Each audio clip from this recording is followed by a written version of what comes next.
Okay, we try to keep these to about 30 minutes. We know that we usually have to break them out into specific issues. This may well be, since we're only dealing with Class N or largely Class N here, we can focus on this entirely, and we'll put this one aside. And John, while you were there, I was showing Dan and Mike where I was working. Remember I was telling you about I'm going after some of these tests on this table?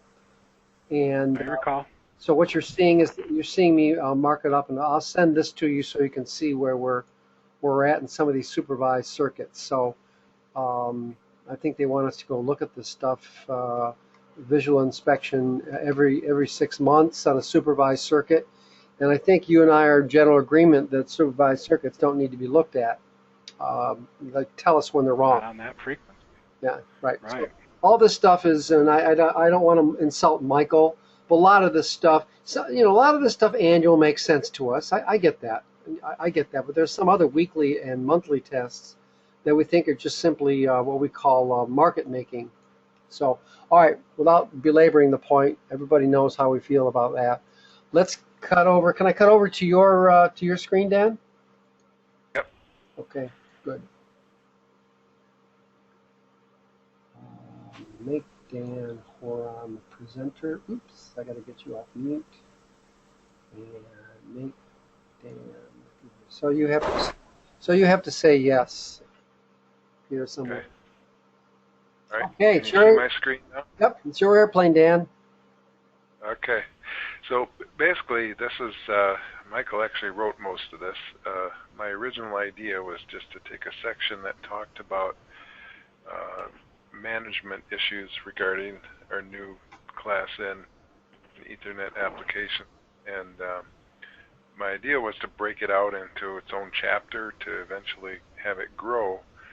And an example is what you just showed as far as the testing requirements and things like that. I mean, we're so far from being that detailed with Ethernet that we're just scratching the surface still with this. But I'll just show you briefly an overview that we've got some definitions, and I'm going to zoom in on this in a minute. But Yeah, I was hoping to do that. Yeah. yeah. But first, just take a look the meat that Michael was able to add to this, just to think of it in terms of a new NFPA 72 chapter. It's pretty substantial. It is.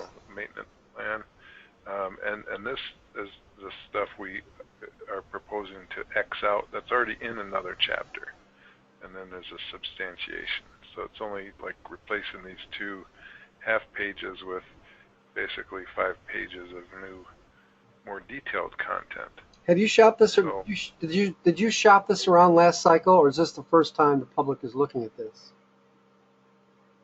this will be the first time the idea is being presented to make it a new chapter. Mm-hmm. So some of the concepts are already in the 2016 edition, and this just builds it out into, like, these definitions would be all new, where we're specifically talking about Ethernet as a whole, and cabled Ethernet, wireless Ethernet. Mm-hmm. And then, typical fashion of a chapter in NFPA 72 is to talk about the application and, kind of the purpose and so on. And then, this moves into, just the different sections to, if you're going to use Class N, how you would think of it, as far as categorizing it, your tests you would do. And like I said, I mean, we're nowhere near having how often you should test things individually, or the rest of the NFPA codes are worked over and hammered out over many years. So this is just the beginning. Have you had any But we're trying input from the IP community?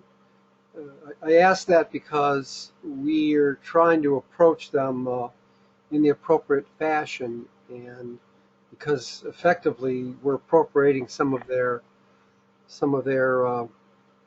plant, so to say. Right. Well, we have a guy from Bixby that we're talking with. What's his name? Jeff Silvera. Yeah. Silvera. Yeah. I'm familiar. Michael knows him better. Michael, do you want to add anything at this point? Knowing him better is I don't think I've ever actually met him, but we've spoken over email and conference calls a bunch of times. And some of this content actually I borrowed from Bixby. He sent me their recently published standard, and that list of tests, for example, that list I lifted right out of Bixby. So we'll probably need to get some permissions if we're going to be going ahead with that, But I think that was the only thing I lifted word for word was this list of tests. Okay. And that's I think that's one of the things that we need, that we lack, is we need more input from people that are in this community, that are IT experts, that are doing this day in and day out. As a company, we're developing products that ride on this infrastructure, so I'm exposed to it every day. But that's not the same as somebody who's designing a network and deploying a network and sorting out all the problems that go along with the network that are beyond the communication systems that might be deployed on it. So and I don't think we have great representation in that way yet. So a question. We hardly on my protected premises committee, we have virtually out of probably 30 people, we don't have very many that have ever gone beyond just plugging in a couple things into their home network. Yeah, I can understand that. Bixby has, getting back to Bixby, they have a number of documents. Bixby 002, I think, is one on healthcare. Which of the, I think they have a core standard, like commercial buildings. What's the, I don't want to go, I could search around for it, but you may know off the top of your head, which of the Bixby standards did you derive this from? Give me a second. And what part of the revision is really important. I'll ask that before the call's over. I just need to dig it out. I filed the document away. Okay. I don't want to misquote it, so I'll find it. Well, I mentioned it because Bixby's on a 5-year cycle. I think 5-year cycles in information technology is not appropriate anymore. I think they should be on 3-year cycles. So I ask it because when you're trying to do a rendezvous between two standards, when one's moving at 5-year cycles and the other at 3, in this space, it's troublesome. It's sort of like trying to dock a space station to a. Mm-hmm. And Bixby's been around for a while. I think, though, this is probably the parent standard. This one here. So that's the structural. That's the structural part that I see, and one of the areas where I think we actually can help as a user. And remember, my purpose here is as a user, as a large purchaser and maintainer of IT systems in cities within cities. Maybe I should give, if you don't mind, I failed to introduce you to my colleague John, and since we are recording this, it might be, I should have asked this before, but John, do you want to say a little something about what you do here? Sure. At the U of M, I'm with Plant Life Safety, and basically we maintain all of the fire alarm and fire suppression systems on campus for general fund, customer pay, housing, athletics, and my role is basically chasing code compliance to ensure that all whether it's valves, fire alarms, generators, fire pumps, etc., to ensure that all usually monthly, quarterly, semi-annual, and annual inspections are current and complete, along with the correctives that we generate after performing those inspections. That's pretty much my role here at the U of M. Well, I also credit you with some Herculean patience and collegiality, because we know as a user, because I work for plant operations, a unit, I report directly to the executive director. As a user, my boss, Rich Robin, has to reconcile the better part of 100 different types of safety issues, and he can't conform to everything. So it's a matter of triaging. And what I run into, and a lot of research universities are like this, is that we're large enough to have a smart guy like John Birkle working for us, but he has a mission, and his mission is to conform to what the standards are. And there's another part of the organization here. It's the fire marshal. That would be Ian Steinman, and his job is to look at the campus as a whole, not just the fire alarm systems. So he would be called, I guess he would be classified as an enforcement interest in the ANSI system, and John would be called a laborer, or maybe even an installer interest in the ANSI system, and I'm a user interest. and now there's another party here which we hope will become engaged, and that's our friend Jeff over in IP. What's his name? John, his name escapes me. Thanks, Ed. I'm sorry, say again, Mike? Jeff, who's Jeff? I forget his last name. Jeff over at IT. Well, Jeff what? Oh, Jeff McDowell. Yeah, Jeff, right. He's actually with Department of Public Safety, DPSS. He's their IT com guru for DPSS. Okay, good. So he's looking at all the signaling around campus. So that's another stakeholder in all this, and he may well be a key person if we're going to roll this out. And he has counterparts elsewhere in the industry. So I just thought I'd let you know, Dan and Michael, how what do we have? 22,000 employees here. No. Wait. I think we have twice as many employees as students. So if we have 44,000 students, I think we got 88,000 employees. Isn't that crazy? Okay. One thing is, but Jeff might be interested in this. Is we're kind of looking for people to be added to at least a task group that will kind of focus in on where Ethernet intersects with life safety systems, and so okay. Well, we'll player in the actual decision-making process. He will be in it. One of the things that I'm able to do, which others can't, is I can put together fast-moving consortia. We went and looked at all our teleconferences, and we realized we're almost 500 teleconferences actually in 11 months. So we can move relatively quickly. Our problem, of course, is we quickly run into conflicts, either in terms of time or mission. But I can make this visible. You've already seen me take steps to make this visible, Dan, to the industry. How well it gets accepted and becomes what I hope will be a safer, simpler, lower cost, longer lasting installation as a technology as far as colleges and universities are concerned. I want to get us there quicker. I just don't see where this is.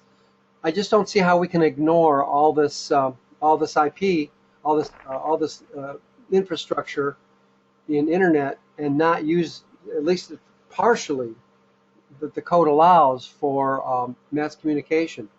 I just don't see where that goes. So, and of course, it's not prohibited by the code, but it's still too new. What are we at? 6 years out on this? 2 cycles? Is that about right, Dan? Yeah, plus a couple of years leading up to that. All right, so 10 years. Okay, so I can roll this out. So I'll make this a marquee issue, at least on 72. I'm looking at 25 other NFPA standards, but I have to pick my battles. And then short of it, other than our usual ITM, this is more of a cultural thing. So I'll get you Jeff. We'll also look at approaching Bixby. I used to have a Bixby guy. John, do you remember Bob Scapoletti from ITCOM? No, the name doesn't sound familiar. He was probably before me. Yeah, well, no, he was around.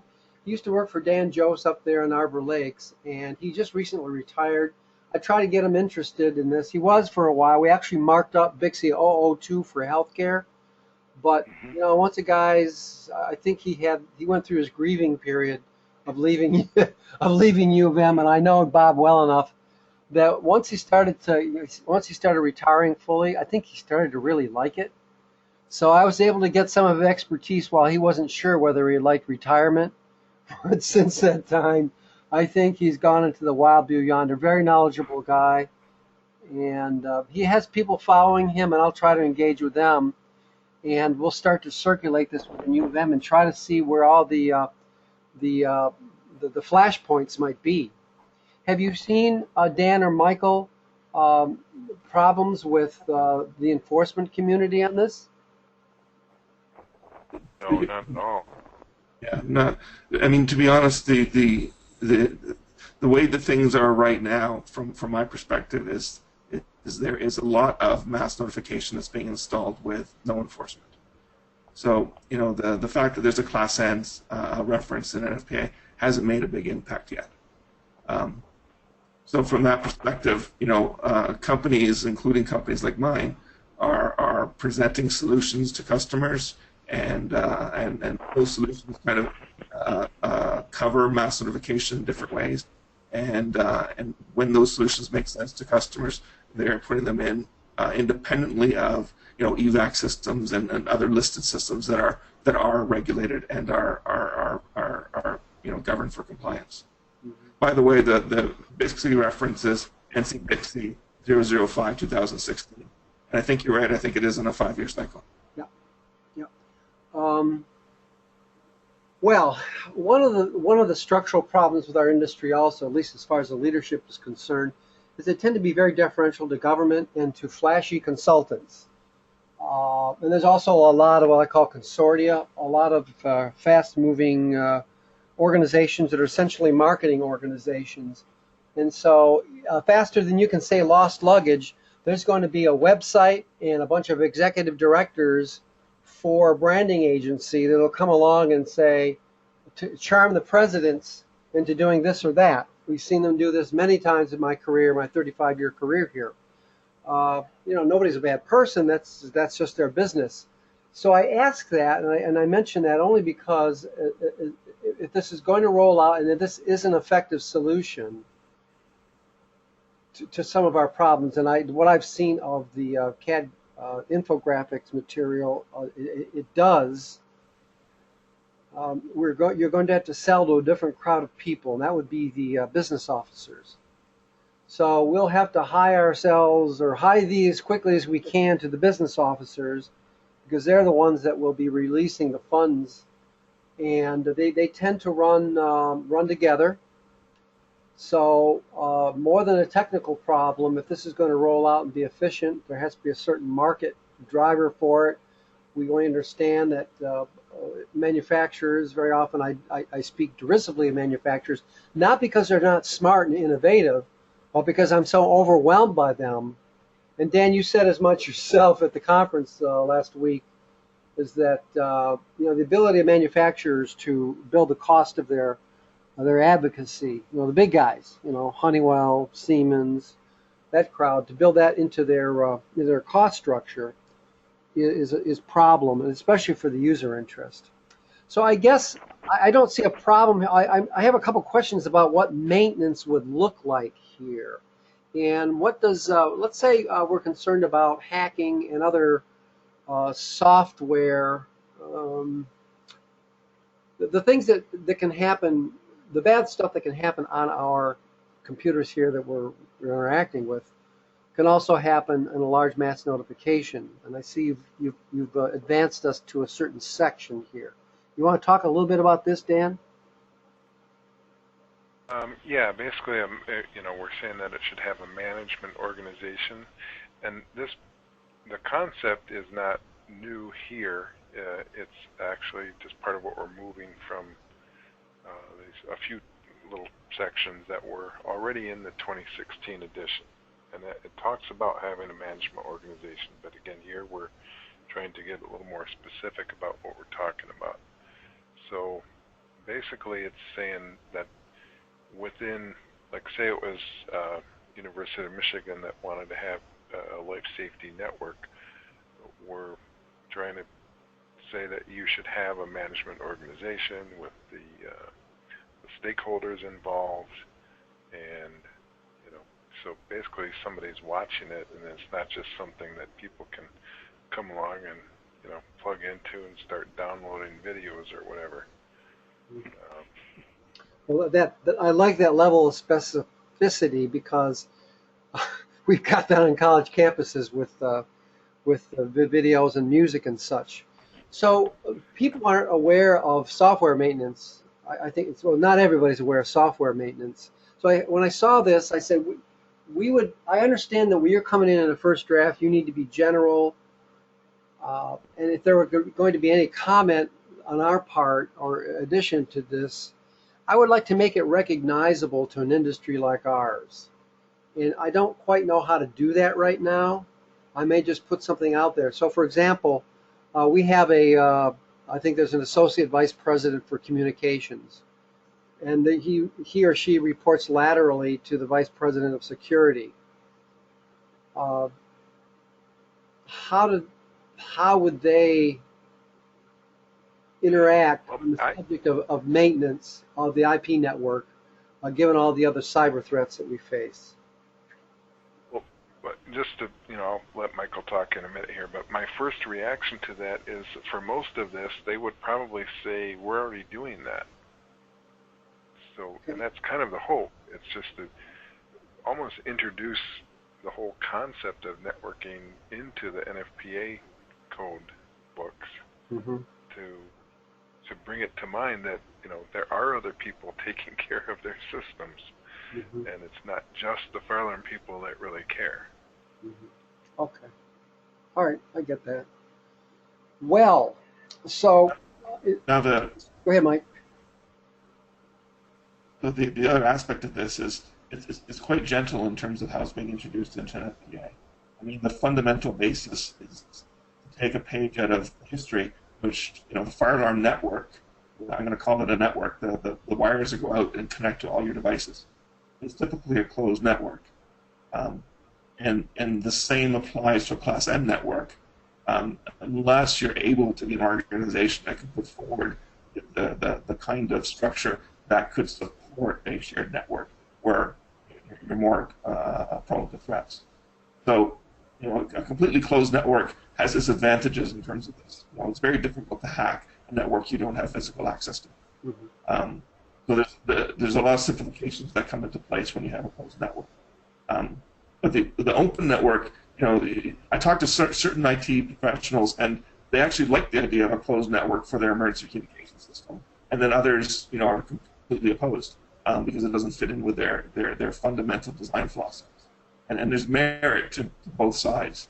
But when they want to share the network for all these devices, there's another step you can take, which is isolation. And if they don't want to isolate and they want to really share everything else, then they do need to have infrastructure in place that can manage these threats. And there's no standards that can really manage this in real time. There's new threats every day.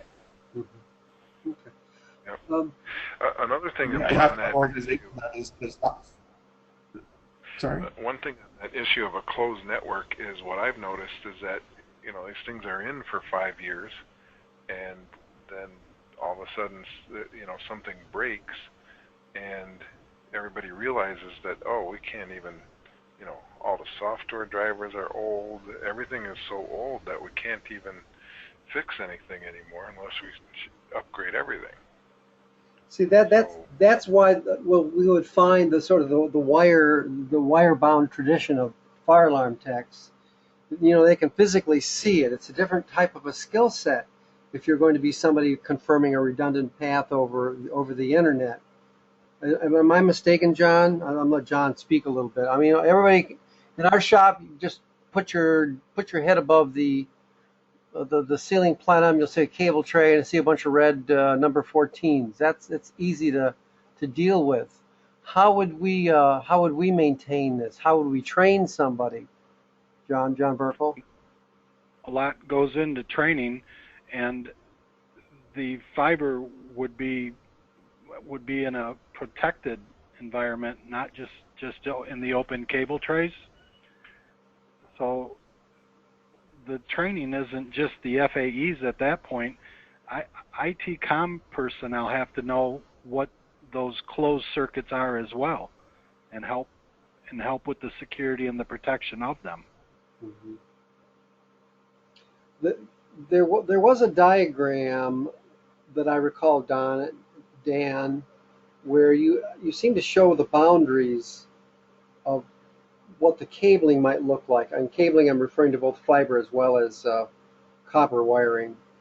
Um, I ask that Yeah, because there's a concern when we think about putting wires or cables, we're often arguing whether or not we want a cable tray or not. And John, you know where we've been around the block about using J hooks to. Yeah, and what I can tell you about most of the raceway for our fire alarms, it is dedicated. So if you see conduit with the red fittings or red conduit, you know that you're looking at fire alarm circuits.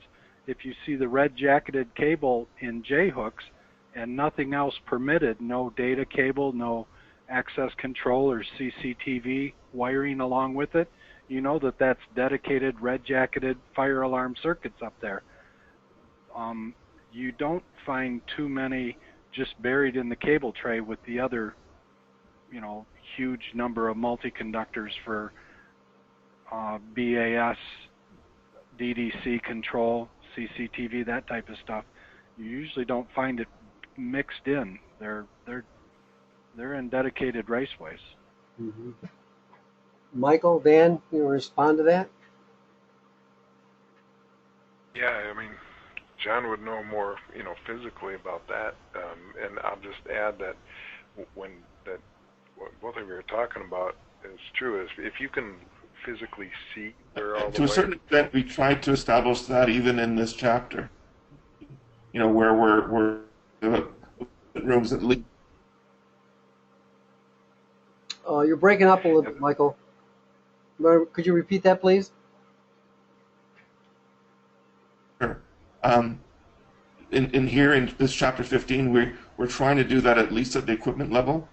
I suspect, however, that this is going to vary from deployment to deployment. A well-designed architecture will do all those things where cables are segregated. But as we start to mix mass notification with other networking functions, I suspect that there's going to be applications where it's impossible to physically segregate things anymore. Well, that's true, but there's also more and more with mass notification requirements, the survivability of these circuits. So that would probably be highlighted in Chapter 15 too. I mean, we now have separate raceways with fire ratings because of the survivability of mass notification. The network cables involved with fire alarms, there should be a survivability factor rating there too. Yeah, and I think that doesn't need to be in 15 because I think that's covered already in other chapters, and trying to move it into 15 would probably be counterproductive. Yeah, redundant. Yeah, but having said that, there's different kinds of occupancies that don't have the same survivability requirements. So you can't apply survivability that you're experienced with in your facilities to other occupancies necessarily. Mm-hmm. Okay. Okay, gentlemen. Is there a scale? One of the characteristics of our industry also is that nobody wants to go first, but everybody wants to be the leader. And so, is there any small where this has been working on a small scale? Obviously, you had to have some inspiration because the standard usually follows the experiment, so to say. Where do you have this working in other parts of the world? To the best of my knowledge, Class N is not actually deployed anywhere as designed. The specification that we came up with to make it into the standard was a compromise between people that were proponents of using Ethernet for this kind of application and people that were attempting to maintain the standards of the past. Okay, so we can't say that there's a college or university that's actually has deployed this, so which gives us some headwinds. The Dan, you at least your enunciation software or your software that allows location of events, emergency events. I get that, but this is a bit different. Well, then, how about the Europeans? Very often the Europeans are farther ahead. is there an equivalent standard or one that doesn't have to necessarily be identical? What are the Europeans doing? What's going on in the IEC world on this? I couldn't speak to that. I have a little bit of an idea. Is that because I've known that basically the Europeans from the start really never had a problem with Ethernet, so they saw it as reliable as anything else right from the beginning. So they've had Ethernet-based devices and systems for a long time. Yeah, I think a lot of that is their concern for material. It's an economical concern. I often try to explain the difference between American and U.S. electrotechnology is one in which generally they were substituting labor and thinking, brain power for materials. A lot of the raw materials are not present in Europe the way they are in abundance in the United States, and so their engineers are forced to be a little crafty about things. And so I'm not surprised that this may be old business for them. I'll do a little research on that to see where they're at on this. But of course, I have to build, and I would not be surprised if they're, as you say, Dan, they never had a problem with Ethernet. So to move this forward, we have an immediate deadline. We got to get some words in front of this committee. I think what I'll do is I may go back and add some color to the management criteria and try to make it a little bit more, and I don't quite know what those words are going to be. It'll be me laboring by myself or maybe with another person or two to make it look, maybe if I get lucky, it'll be Jeff McDowell. And I can take some inspiration from his thoughts on this to make it a little more usable for us. Campuses are a particular risk aggregation, and they're very politically visible.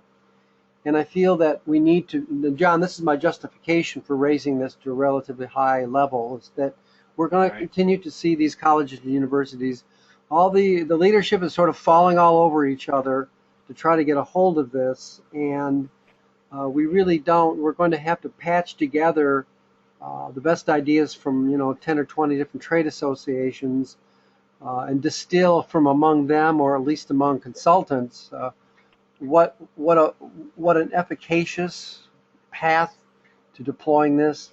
I don't want us to have inefficiencies associated with being slow on this. I've been down that road too many times in my career. It's best to at least try to keep up, even if you can't totally jump into it, rather than start from scratch. That's better than letting the second, being the second mouse. I find being a lot, like I started to say, that our industry is very good about saying we're leading this or we're leading that, but nobody wants to take the first step. They want to be the second mouse that gets the cheese. So that's just the nature of this particular industry. I have to jump off, Mike, but before I do, Dan, I wanted to let you know that I did share this document, the 72 PowerPoint presentation, and this Chapter 15 literature.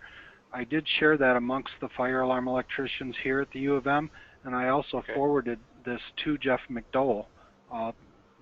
That must have been a month ago already, or at least several weeks ago, when I got a hold of this from you. It was a month or so ago, so this is, Michael worked it over thoroughly and added a lot to it. So this is kind of a new document compared to that one that you had a month ago.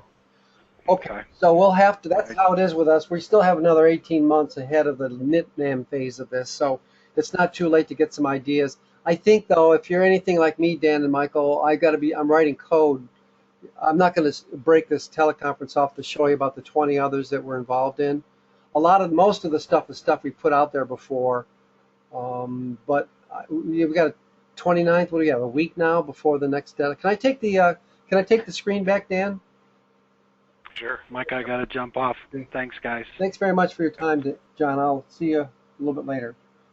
You bet. Bye, guys. Yeah, I will have to.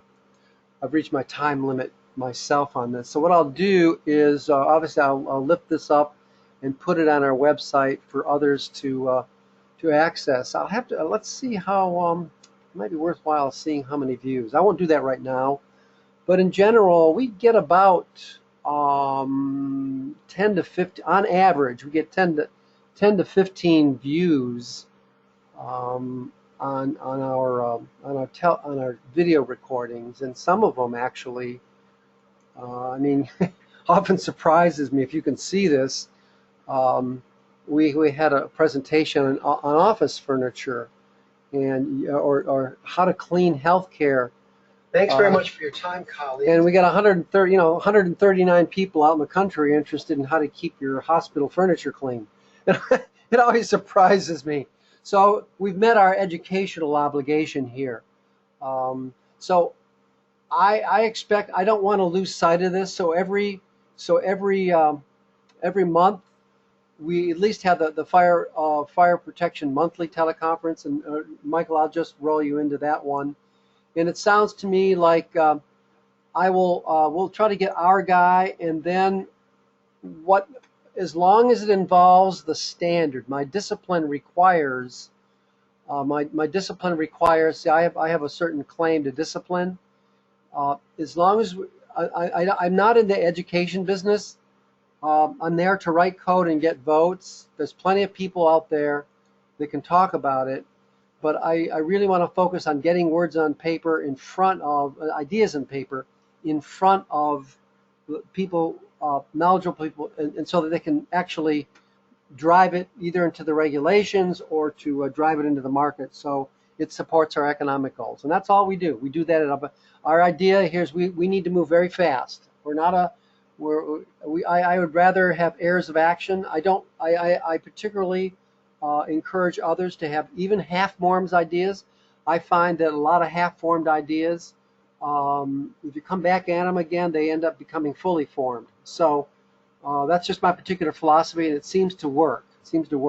So while I have your time here, could we schedule something in the near future? I would say a next, at the very least. Do you think you guys would?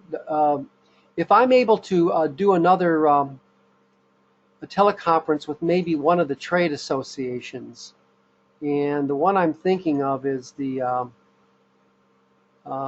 campus security people. I would invite some of their people to it, and or maybe it's just somebody that has a vote on one of the committees. I'll leave it up to you. There are so many trade associates, we can't keep track of them anymore. They seem to come out of here on a near weekly basis. But one of the characteristics of the education industry is this a bazillion types of trade associations. I'm not sure whether it makes us stronger or makes us weaker, but this is one group that you would certainly want on your side. I don't know if they finance a vote, though. So my hope is that we can get, first of all, are both you guys on the meeting? Are you guys both on that committee, on the 72 committee? We're each on different committees with 72. So I'm on protected premises, that you see chapter 23 there. Okay. And when do you guys meet? We meet at the end of July, but our closing date is in 1 week from today. Yeah, that's what I mean. But when are you? So they'll bundle out the proposals and they'll send you a monograph of some sort. When is your? Let's check and see. Did you get your notice? You meet face to face, right? Yes. Yeah, that's the end of July. We're going to meet face to face. Really? Wow, that's pretty quick. I don't think we have a month to review. But Michael and I talked about it, and our approach would be just to have Michael propose this, and it might just, like, everybody might just say, yeah, good idea, and then boom, it's done.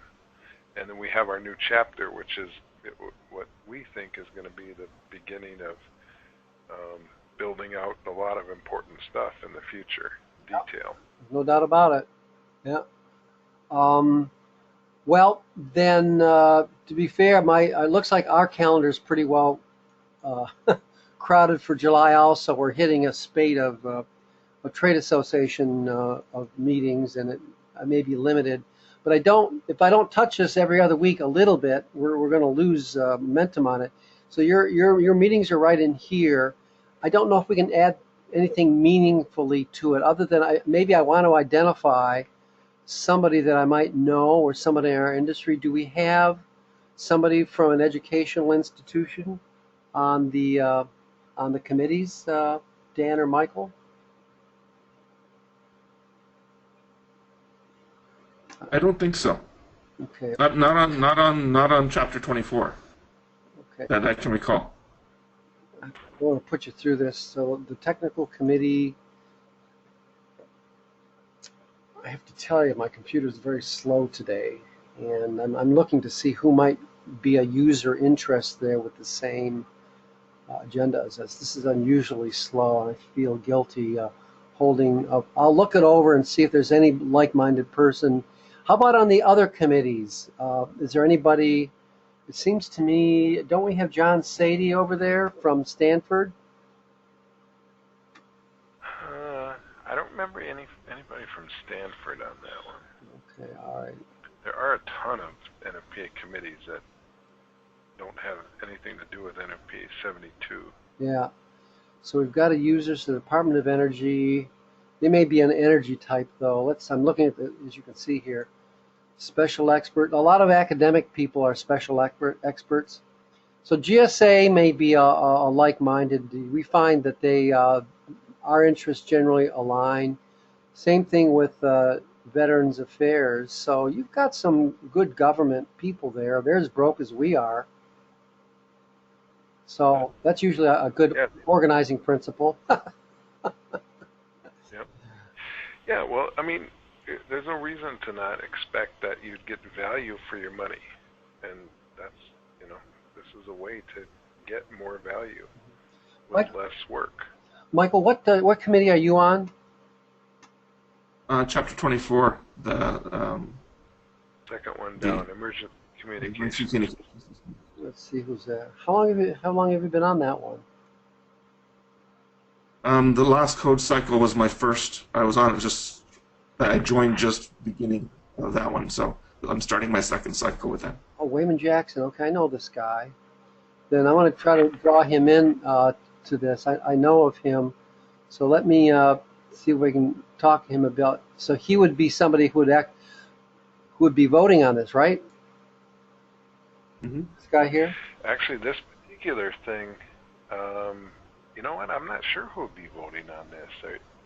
I know that protected premises would have to have some input because the things we're trying to change are going to be removed from the section that we already did take care of. Are you close to the technical correlating committee? Yeah, we've got some people that are working with that, but basically they right now just want us to submit this and leave it for discussion later. I think they have a lot of other things going on, I guess. Well, yeah, but if you're going to appropriate one chunk of text to another chapter, usually they get involved. So ahead of that, I will try to reach out. Go ahead. And do you know if the technical committees have to be made up of committee members, or can there be other members of a technical committee? Or, sorry, task group, I mean. Task group can be anybody. Anybody with a vested interest and knowledge. So we can. I think that's where. Okay. Go ahead. Yeah, we'd like to get somebody from University of Michigan, an IT person would be ideal. Basically, if we can get enough IT people to be, willing to add their expertise to this, I think it would lend itself toward eventually having a whole new committee with a focus on IT. Mm-hmm.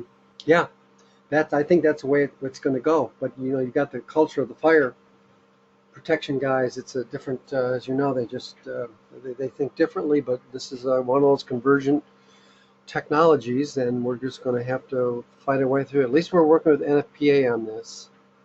At least we're working with the NFPA. So, okay, guys. After about an hour, I max out my I have a guy who processes these videos, and he's always telling me to shut up after about an hour.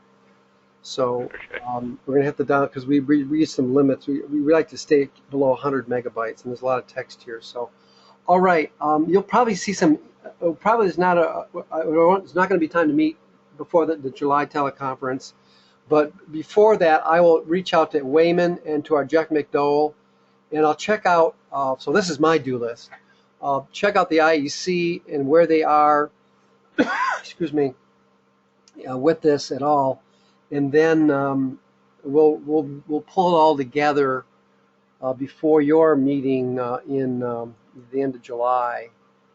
And let's see. I think we schedule the fire protection monthly in July already. Sometimes we like to do them a month ahead of time. Oh dear. Looks like we don't. So oh wait, what do we have here? You'll get the you'll get a notice at some time. I have to do. You say it's the end of July is when you guys meet? Yeah, The week of 24th through 29th. 24th through 29th. Okay, all right. So let's just do it. We're going to have to do it maybe really late. So yeah. I'm working with other stuff with fire protection too. I got to deal with sprinklers and all that kind of happy horse flop. So I frankly can't say right now, but I'll be mindful of your schedule here. And of course, this is the internet, right? And you can just call on the phone if there's anything. I'm not so sure how helpful I can be at this point. But we have to keep it moving. If we don't touch it once or twice a month, we lose our momentum, and that's not a good thing.